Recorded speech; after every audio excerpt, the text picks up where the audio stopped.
మీ ఎలాంటి వ్యాపార ప్రకటనలకైనా వెంటనే మా ఛానల్ సంప్రదించండి. అందరికి నమస్కారం. నేను శిరీష. ప్రస్తుతం మనతో పాటు ఉన్నారు ప్రముఖ ఆధ్యాత్మికవేత్త, జ్యోతిష పండితులు, శ్రీ విద్య ఉపాసకులు డాక్టర్ సుదర్శన్ శర్మ గారు. గురుగారితో మాట్లాడతాం. నమస్కారం గురుగారు. నమస్కారం అమ్మ. గురుగారు, ఈ జూన్ మాసంలో మీనరాశి వారికి ఎలా ఉంటుందంటారు? ఎలాంటి జాగ్రత్తలు తీసుకోవచ్చు అంటారు? ఆర్థిక పరంగా, ఆరోగ్యపరంగా, అలాగే ఈ మాసంలో విశేషంగా జూన్ 2కి గురుగ్రహ సంచారం కూడా జరుగుతుంది కాబట్టి దీని ప్రభావం ఎలా ఉంటుందంటారు వీరికి? ప్రధానంగా మీనరాశి వారి యొక్క మాస ఫలితాలు తెలుసుకోబోయే ముందు ఆధ్యాత్మికంగా దైవ ప్రార్థన చేసుకుని విషయంలోకి వెళ్దామమ్మా. అరుణ కిరణజాలై రంజిత శావకాశ విద్రుత జపపటీక పుస్తక భీతిహస్త ఇతర కరవరాఢ్య పుల్లకరహార సంస్థ నివసతు హృది బాల నిత్య కళ్యాణశీల శ్రీ బాలాంబికా దేవతాయే నమో నమః. అస్మద్ గురు చరణారవిందాభ్యో నమో నమః. అస్మత్ పితు శ్రీ భమిడి వెంకట సుబ్రహ్మణ్య శర్మ పాదారవిందాభ్యో నమో నమః. ప్రధానంగా మీనరాశి వారి యొక్క మాస ఫలితాలు తెలుసుకోబోయే ముందు ఏ నక్షత్రం వారు ఈ మీనరాశి వారికి సంబంధించిన వారి విషయం తెలుసుకుందామమ్మా.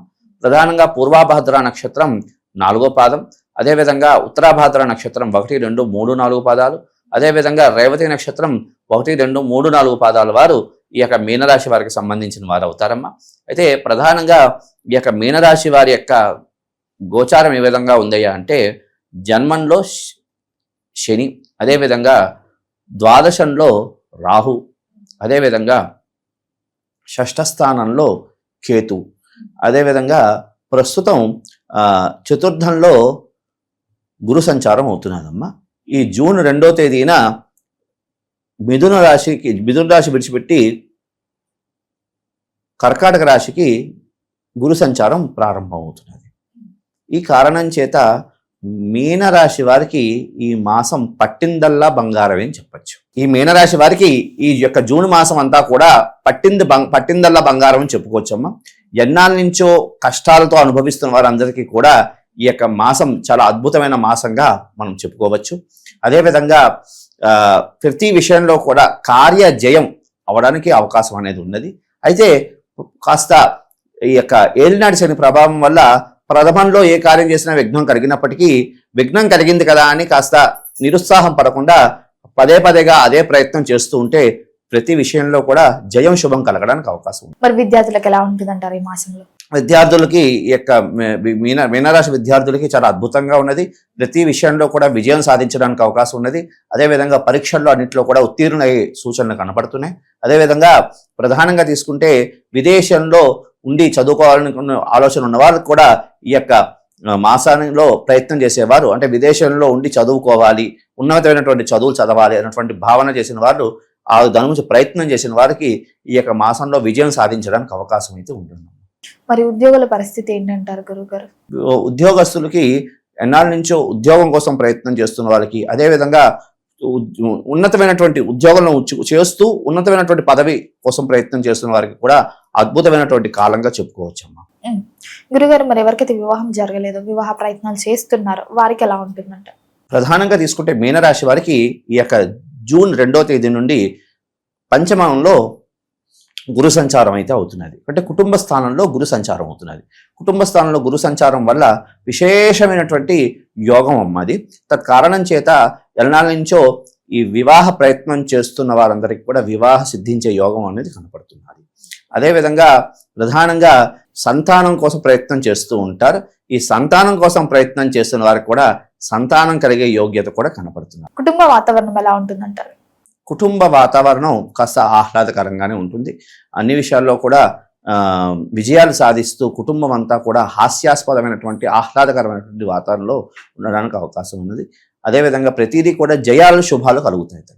మరి పెట్టుబడులు పెట్టాలనుకున్నా, కొత్తగా వ్యాపారం స్టార్ట్ చేద్దాం అనుకున్నా అనుకూలంగా ఉందంటారా? చెయ్యొచ్చు అంటారు? ప్రస్తుతానికి ఈ ఏలినాటి శని ప్రభావం వల్ల కాస్త కొంతకాలం ఈ యొక్క పెట్టుబడుల కోసం ప్రయత్నం చేసేవారు కాస్త కొంతకాలాన్ని ఆగి తదుపరి ప్రయత్నం చేయడం ద్వారా విజయాలు సాధించడానికి అవకాశం అయితే ఉంటుంది. మరి గురుగారు, ఈ జూన్ మాసంలో ప్రథమార్థం బాగుందంటారా, ద్వితీయార్థం జ్యేష్ఠ మాసంలో బాగుందంటారా? ప్రధానంగా తీసుకుంటే ఈ జూన్ మాసంలో ఆఖరి కాలం ఈ యొక్క మీనరాశి వారికి అద్భుతంగా ఉంటుందమ్మా. ఎందుకు అంటే జూన్ 2వ తేదీన గురు సంచారం అనేది మారుతున్నది. ప్రథమంలో ఎప్పుడు కూడా గురువు అనేవాడు మంచి ఫలితాలు ఇవ్వకూడదు, నిదానంగా ఇస్తేనే అది ఫలితాలు బాగుంటాయి. కాబట్టి కాస్త ప్రథమార్థం కన్నా ద్వితీయార్థమే బాగుంటుంది. గృహయోగం, వాహన యోగం ఉందంటారా వీరికి? గృహయోగం అనేది ఈ యొక్క ఎన్నాళ్ళ నుంచి ప్రతి వాడికి కూడా సొంతింటి కళ అనేది ఒకటి ఉంటుంది. కాబట్టి ఈ సొంతింటి కళ కోసం ప్రయత్నం చేసే వాళ్ళు విజయం ఈ యొక్క ఆ కళని నెరవేర్చుకోవడానికి అవకాశం ఉంటుందమ్మా. అయితే ప్రథమంలో విఘ్నాలు కలుగుతూ ఉంటాయి. ఎందుకంటే ఏలినాటి శని ప్రభావం వల్ల ప్రథమంలో విఘ్నాలు కలిగినప్పటికీ అంతిమంలో విజయం సాధించడానికి అవకాశం ఉంటుంది. సొంతింటి కళ నెరవేర్చుకోవడానికి అవకాశం అనేది కలుగుతుంది. ఆర్థిక పరంగా ఆరోగ్య పరంగా కూడా ఎలా ఉంటుందండి? ప్రధానంగా తీసుకుంటే ఆర్థికంగా కాస్త బాగానే ఉంటుంది. ప్రధానంగా ఆరోగ్యరీత్యా మాత్రం ఈ మీనరాశి వారు కాస్త జాగ్రత్తలు తీసుకోవాలమ్మా. ఎందుకంటే ఏలినాటి శని ప్రభావం, అదేవిధంగా ద్వాదశ స్థానమందు రాహు ప్రభావం వల్ల కాస్త వాహనం నడిపేటప్పుడు, అదేవిధంగా మాట్లాడేటప్పుడు ఆచితూచి మాట్లాడడం ద్వారా కాస్త ఉత్తమమైనటువంటి ఫలితాలు కలుగుతాయి. ఎందుకంటే మాట్లాడేటప్పుడు మీడియా ఛానల్స్లో కానీ మీడియా విషయాల్లో కానీ కాస్త ఆచితూచి మాట్లాడడం చాలా ముఖ్యమైనటువంటి సూచన మీనరాశి వారికి. ఎందుకంటే ద్వాదశంలో రాహు సంచారం ద్వారా అంత అనుకూలమైనటువంటి రాహు అంటేనే కాస్త మీడియా సంబంధమైనటువంటి కాదు. కాబట్టి కాస్త ఆచితూచి మాటని నియంత్రించుకొని మాట్లాడడం ద్వారా ఉత్తమమైనటువంటి ఫలితాలు కలగడానికి అవకాశం అయితే ఉంటుంది. అలాగే గురుగారు, ఎవరైనా విదేశాలకు వెళ్ళాలని అనుకుంటారో అక్కడ చదువుకోవడానికైనా సెటిల్ అవ్వడానికైనా మరి మీనరాశి వారికి ఈ మాసంలో విదేశీ యోగం ఉందంటారా? విదేశీ ప్రథమంలోనే చెప్పుకున్నాం కదమ్మా, మనకి విదేశీ యోగం అనేది మీనరాశి వాళ్ళు ప్రయత్నం చేస్తే సిద్ధించడానికి అవకాశం అయితే ఉంటుంది. మరి వీరు ఏదైనా ప్రారంభించాలనుకుంటే కలిసి వచ్చే రోజులు ఏమంటారు? ప్రధానంగా తీసుకుంటే మీనరాశి వారికి గురువారము, అదేవిధంగా మంగళవారం, అదేవిధంగా సోమవారం వీరికి కలిసి వచ్చే వారాలమ్మ. అదేవిధంగా వీరికి కలిసి వచ్చే రంగులు తెలుపు, అదేవిధంగా ఎరుపు, అదేవిధంగా ఆకుపచ్చ. ఎలాంటి రుద్రాక్ష ధరించవచ్చు అంటారు వీళ్ళు ఉత్తమమైనటువంటి ఫలితాలు సాధించడానికి ప్రధానంగా పంచముఖి రుద్రాక్ష మాల ధరించడం ద్వారా ఉత్తమమైనటువంటి ఫలితాలు కలగడానికి అవకాశం ఉంటుంది. అదేవిధంగా సప్తముఖి రుద్రాక్ష మాల వేసుకోవడం ద్వారా ఉత్తమమైనటువంటి ఫలితాలు కలగడానికి అవకాశం ఉంటుంది. అదేవిధంగా ప్రధానంగా ఈ మీనరాశి వారు ఈ ఏలినాటి శని ప్రభావం నుండి రక్షించుకోవడానికి ప్రతి అష్టమికి కాలభైరవ స్వామి దేవాలయానికి వెళ్ళి అక్కడ దీపారాధన చేయడం ద్వారా ఉత్తమమైనటువంటి ఫలితాలు కలగడానికి అవకాశం అయితే ఉన్నది. అదేవిధంగా వీరు ప్రతి మాస శివరాత్రికి కాస్త శివుడికి విశేషంగా మృత్తికా శివలింగం తయారు చేసి దానికి అభిషేకం చేయడం ద్వారా ఉత్తమమైనటువంటి ఫలితాలు కలగడానికి అవకాశం అయితే ఉంటుంది. అదేవిధంగా వీరు బ్రాహ్మణులకి సత్కారం చేసుకోవడం ద్వారా ఉత్తమమైనటువంటి ఫలితాలు కలగడానికి అవకాశం అయితే ఉంటుంది. గురుగారు, మొత్తం మీద జూన్ మాసంలో మీనరాశి వారికి ఎలా ఉంది, ఎలాంటి జాగ్రత్తలు తీసుకోవాలో తెలియజేసినందుకు ధన్యవాదాలు. శుభమస్తు తల్లి.